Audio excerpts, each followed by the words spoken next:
Thank you.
ஓம் சுவாமியே.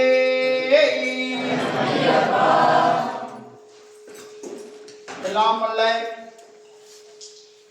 ஐயப்பனுடைய திருவருளால் மண்டல விரத பூஜை வைபவமானது இனிதே நடைபெற்று கொண்டிருக்கிறது. வரக்கூடிய சனிக்கிழமை அன்று மூன்றாவது சனிக்கிழமையாக பூஜையுடன் அமாவாசை வைபவ தினம் அன்றைய தினம்.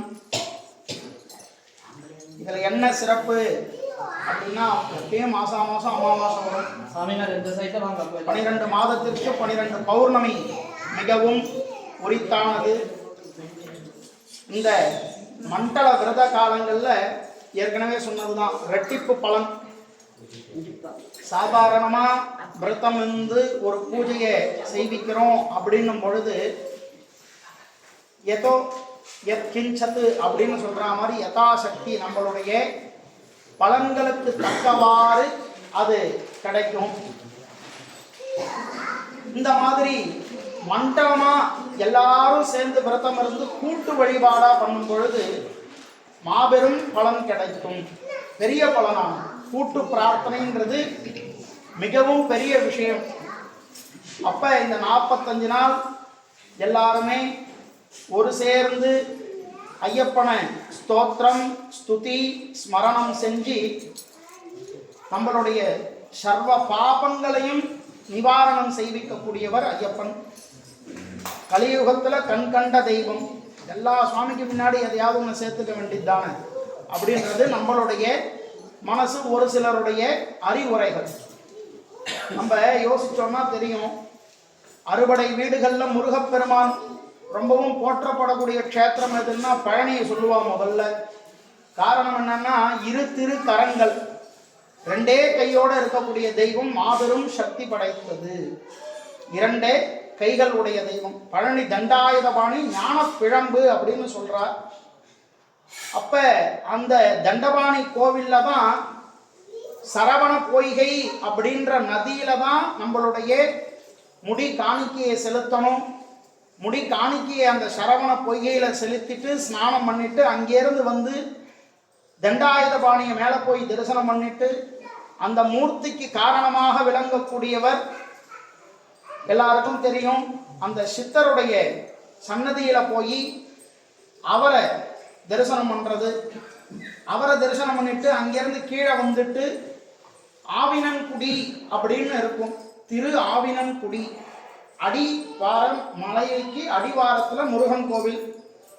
அந்த முருகனை போய் தரிசனம் பண்ணணும். அங்கேயும் பால முருகனா தான் இருக்கார். அங்க பாலஸ்கந்தரா இருக்கார். சிவனும் பார்வதியும் அப்பா அம்மாவுக்கு தானே முதலிடம். அந்த இடத்துல பார்த்தீங்கன்னா திரு ஆவினன்குடியில முருகப்பெருமான் மூல ஆலயத்துல கர்ப்ப கிரகத்துல இருப்பார். அர்த்த மண்டபத்துக்கு முன்னாடி இருக்கக்கூடிய மண்டபத்துல சிவனும் பார்வதியும் இருப்பாங்க. அந்த கோவில்ல போய் உற்று கவனிக்கணும். ஒரு க்ஷேத்திரம் போறோம் அப்படின்னா அந்த க்ஷேத்திரத்துல என்ன பெருமைகள்ன்றதை கேட்டு தெரிஞ்சுக்கணும். அப்ப அந்த ஆவினன்குடியை போய் தரிசனம் பண்ணாதான் முழு பலன். அதற்கு 2 மலைகள் எதிராக இருக்கக்கூடியவர் இடும்பன் சன்னதியின் இடும்பன் மலைன்னு சொல்லுவார். அவரையும் தரிசனம் பண்ணிட்டு வரும்போது இந்த மனோபீதி கொடிய நோய்கள் இதெல்லாமே தீரும் அப்படின்றது சுப்பிரமணியருடைய வழிபாட்டில் சொல்லப்பட்டிருக்கு. முருகப்பெருமானுக்கே உரித்தான ஸ்தலங்கள்ல அந்த முருகன் வந்து கேரள தேசத்தை பார்த்த மாதிரி மேற்கு நோக்கி இருப்பார். அதனாலதான் கேரளாவில் இருக்கிற மொத்த பேரும் எங்க வருவாங்கன்னா பழனி தண்டாயுதபாணியை வந்து தரிசனம் பண்ணுவாங்க. நம்ம தேசத்தை பார்த்து மலை மேல் விற்று இருக்கக்கூடிய தெய்வமானது தண்டாயுதபாணி அப்படின்றதுனால அவ வந்து இங்க தரிசனம் பண்ணுவா. கேரளாவுக்கு நம்ம எல்லாரும் கிளம்பி போறோம். காரணம் என்னன்னா, கலியுக வரதன்னு பேரு. கிருஷ்ண பரமாத்மா 2 திருக்கரங்களோட வந்தார். கிருஷ்ணரை போற்றி ஸ்துதி. கிருஷ்ணரை நம்ம நினைக்காத நாள் இல்லை. கிருஷ்ணரை எல்லாருக்குமே பிடிக்கும். ராமபிரானையும் சொல்லலாம், 2 திருக்கரங்களோட வந்த தெய்வம். அப்ப எதுகுல வம்சம், அப்படி நிறைய விஷயங்கள். இந்த 2 திருக்கரங்களோட இருக்கக்கூடிய தெய்வங்களுக்கு சக்தி மிகவும் அதிகமானது. அது எப்படி சாமி? 4-6 கை இருக்கும் போதான சக்தி அதிகமா இருக்கும். அது வந்து விஸ்வரூப தரிசனம் அப்படின்னு பேரு. இந்த இரு திருக்கரங்களோடையே இருக்க விரும்பி ஒரே தெய்வமானவர் ஸ்ரீ தர்மசாஸ்தா. அப்ப வேண்டுவோர்க்கு வேண்டும் வரமருளும் கொடையாளியாக மக்களோட மக்களாகவே நான் இருக்க விரும்புறேன், ஏழை பங்காளனாவே இருக்க விரும்புறேன், என்னைக்கும் என்னுடைய மக்களுக்கு நானே காவலா இருக்கேன். தேவர்கள்ல ஒருத்தருக்கு ஒரு பதவி, கணபதிக்கு முழுமுதற் கடவுள், அவரை தொழுதுட்டு தான் அடுத்தவரை தொழணும் அப்படின்றது விதி. அடுத்தது வெற்றிக்கு சுப்பிரமணியர், ஞானத்துக்கு சரஸ்வதி, பணத்துக்கு மகாலட்சுமி, வீரத்துக்கு துர்கா பரமேஸ்வரி அப்படின்னு டிபார்ட்மெண்ட் வைஸ் பிரித்து வச்சிருக்காங்க. அப்ப ஐயப்பனுக்கு என்ன டியூட்டி அப்படின்னா, அவர் தான் காவல் தெய்வம், போலீஸ். நம்மளுக்கு ப்ரொடெக்ஷன் யாரு? போலீஸ் தான். போலீஸ் இருக்கு நம்ம ஏரியாவிலனா நிம்மதியா வீட்டில் எல்லாத்தையும் எவ்வளோ இருந்தாலும் விட்டுட்டு நம்ம கிளம்பி போறோம் இல்லையா பிரயாணங்கள்ல.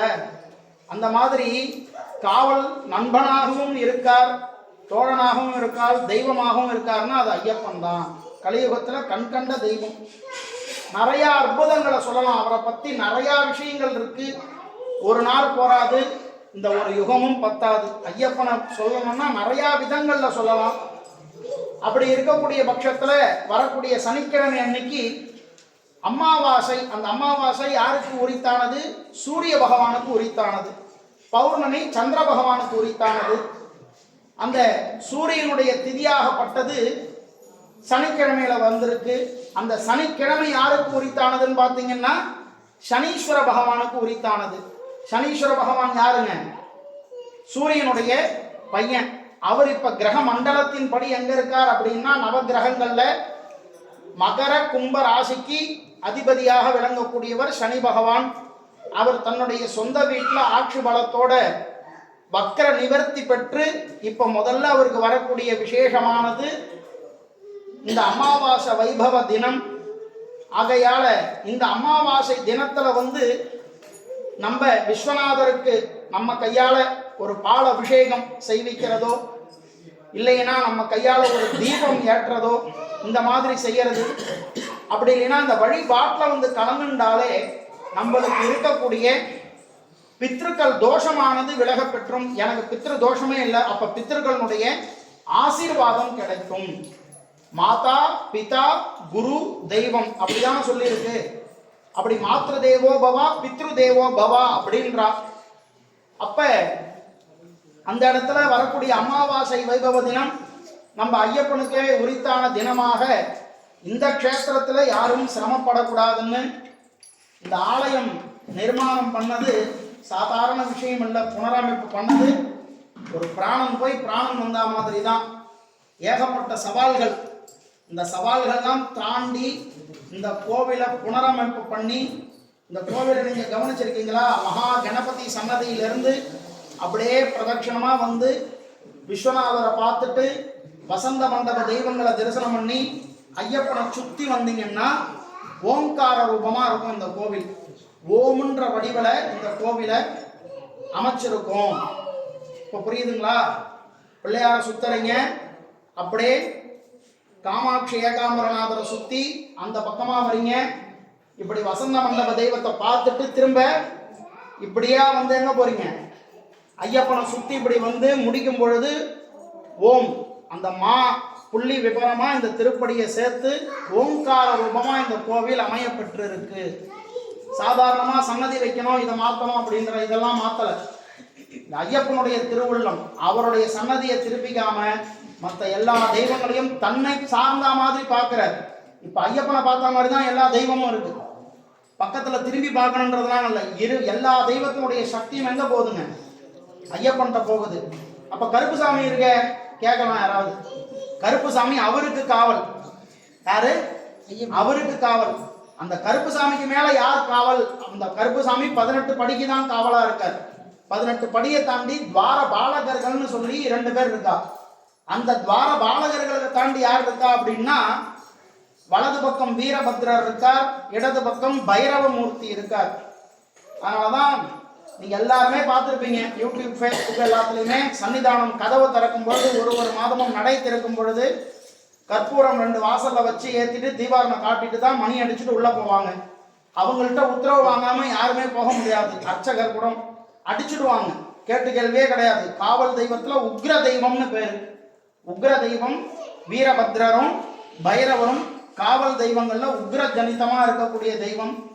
அவர் ஏன் அவருக்கு ஐயப்பனுக்கு காவல் இருக்கணும் அப்படின்னா, தபஸ்வி சிவபெருமான் தவ ஞானி. அந்த தவ ஞானியுடைய குழந்தை தவத்திலேயே இருக்கார். மண்டலம் முடிஞ்சதுன்னா என்ன பண்றாங்க, ஐயப்பனை முழுக்க விபூதியால மூடி வலது கையில ருத்ராட்சம், இடது கையில என்ன கொடுக்குறாங்க, தண்டம், ஞான தண்டத்தை கையில கொடுத்துருப்பா. கதவு சன்னிதானம் திறக்கும் பொழுது ருத்ராட்சமானது இடது கையிலையும் தண்டமானது வலது கையிலையும் வந்துடும். இது இன்னைக்கும் சன்னிதானம் திறக்கும் பொழுது, அதனாலதான் நிறைய பேர் போய் பார்க்கிறா, இந்த தரிசனம் நம்மளுக்கும் கிடைக்காதா அப்படின்னு. சன்னிதானம் திறக்கும் பொழுது வலது கையில கொடுத்திருந்தது இடது கைக்கு போயிடும், இடது கையில இருந்தது வலது கைக்கு வந்துடும். கூட்டிட்டு யார் வேணாலும் திறந்து வைக்க முடியுமா? இதுதான் கலியுகத்துல அவர் நடத்துற நிகழ்வு. நான் சத்தியமா இருக்கேன் அப்படின்றார். ஆகையால நம்ம ஆலயத்திலையும் பார்த்தீங்கன்னா அந்த கும்பாபிஷேக வைபவத்தன்னைக்கு ஐயப்பனுக்கு செங்கோல் அப்படின்னு பேர். அதுக்கு அந்த செங்கோலை கொடுத்து ஆட்சி புரிஞ்சு ராஜாதி ராஜனாய் இருந்து எல்லாருக்கும் எல்லாவித சௌபாகியங்களும் தந்துட்டு இருக்கார். ஒரு வாரமும் ஒரு வைபவ நிகழ்ச்சிகள் நம்ம கோவில்ல நடைபெற போகிறது இந்த மண்டலத்துல. ஆகையால அன்னிய தினம் மாலை ஓம்கார ரூபமா விளக்கு. இந்த ஓம்காரத்தை பத்தி சொல்லணும்னா நிறைய விஷயங்கள் இருக்கு. அது சனிக்கிழமை அன்னைக்கு சாயரக்க சொல்லப்படும். ஏன்னா கால நேரம் இப்போ படிப்பூஜை பண்ணணும், தீபாராதனை பண்ணி ஐயப்ப சுவாமிமார்களுக்கு அன்னதானத்தை போடணும். ஆகையால் அன்றைய தினம் இதனுடைய ஓம்கார விளக்கத்தை பற்றி கூறப்படும். அதுக்கு அடுத்த வாரம் என்ன பூஜைன்ற விளக்கங்களும் சொல்லப்படும். இப்பொழுது படிபூஜையான வைபவம் நடைபெறப் போகிறது. முக்கிய குறிப்பு, யாத்திரைக்கு சபரிபீட யாத்திரைக்கு வரக்கூடிய அன்பர்கள் சுவாமிமார்கள் வரக்கூடிய 7ஆம் தேதி சென்னையிலே போரூர் க்ஷேத்திரத்தில் இருமுடி வைபவ நிகழ்ச்சி நடைபெற உள்ளது. பதிவு செய்யக்கூடிய அன்பர்கள் வரக்கூடிய இந்த 2 வாரத்தில் பதிவு பண்ணீங்கன்னா தான் அங்கே சபரிமலையில் பாஸ்லாம் எடுக்கணும். அனுமதி சீட்டு வாங்கி எத்தனை பேருன்றதுக்கு தகுந்த மாதிரி மற்ற ஏற்பாடுகளை செய்யணுன்றதுனால முன்கூட்டியே சொல்லணும். கடைசி நேரத்தில் வந்துட்டு நீங்கள் எவ்வளோ காசு கொடுத்தாலும் ஐஷண்டு போய் சேர்க்கிறதுன்றது கடினம். ஏன்னா பிளானிங்கை கரெக்டாக நம்ம முன்கூட்டியே யோசித்து ஒரு முடிவு எடுத்தாதான் அதுக்கு தகுந்த மாதிரி எல்லா விதமான ஏற்பாடுகளையும் அங்கே செய்ய முடியும். ஏன்னா இங்கேருந்து கிளம்புறதே 4ஆம் தேதி கருப்பு சுவாமி பூஜையை முடிச்சுட்டு தான் புறப்பாடு ஆகிறது. 5ஆம் தேதி கிளம்பணும்னா 6ஆம் தேதி மற்ற ஏற்பாடுகள் அங்கே செய்யணும். 7ஆம் தேதி இருமுடி வைபவமானது காலையே சரியா 7 மணிக்கு அந்த பூஜையானது நடைபெறும். ஆகையால் வரக்கூடிய விருப்பமுள்ள சுவாமிமார்கள் தனித்தனியாக போகாமல் சொன்ன மாதிரி தான் சேர்ந்து போகும் பொழுது அதனுடைய பலன்களும் வீரியங்களும் பாதுகாப்பும் எல்லாமே ஐயப்பனுடைய திருவருள் பரிபூர்ணமாக கிடைக்குன்றதை சொல்லிட்டு, யாத்திரைக்கு விருப்பமுள்ள நண்பர்கள் காலதாமதம் செய்யாமல் காரியாலயத்தில் கலந்துண்டு உங்களுடைய பதிவினை செய்து கொள்ளுமாறு அன்புடன் கேட்டுக்கொள்கிறோம். ஓம் சுவாமியே சரணமையப்பா.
Yes,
ಯಾಕೋ ನಿವಾಸ ಅಯ್ಯಪ್ಪ ಶ್ರೀ ಶಬರೀಶ ಅಯ್ಯಪ್ಪ ಯಾಕೋ ನಿವಾಸ ಅಯ್ಯಪ್ಪ ಶ್ರೀ ಶಬರೀಶ அய்யப்பா